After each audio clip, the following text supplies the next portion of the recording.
Salut les critiques. Aujourd'hui je vais vous parler d'une série sur laquelle je trouve que nous n'avons pas assez insisté.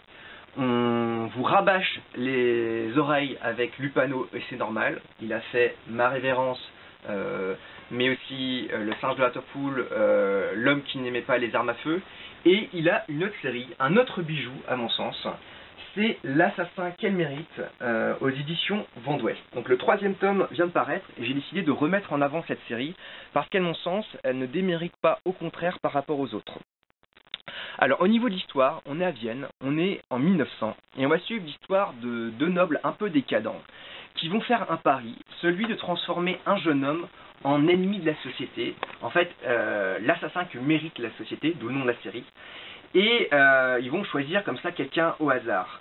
C'est une série, je trouve, qui a une psychologie des personnages rarement vue en BD, c'est-à-dire que dans le 3e tome, je suis toujours surpris par la complexité des personnages, par les niveaux de gris que l'auteur arrive à développer à l'intérieur d'une série de bandes dessinées.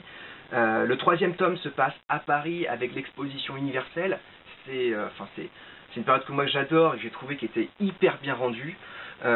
Donc au niveau du dessin, c'est toujours très sympa. Je vais pas prendre le tome 3 parce qu'il y a plein de révélations. Je vais plutôt vous prendre le tome 1 pour vous montrer ça. Moi j'aime beaucoup le dessin. Et donc surtout j'aime beaucoup l'ambiance de Vienne. Pour y être allé à titre personnel, je peux vous dire à quel point c'est super bien rendu. Et il y a vraiment une ambiance, je trouve, qui est à la fois palpable. En fait, on a l'impression d'y être. Voilà, c'est ça vraiment l'impression, c'est on a vraiment l'impression d'y être, d'être à Vienne ou d'être à Paris.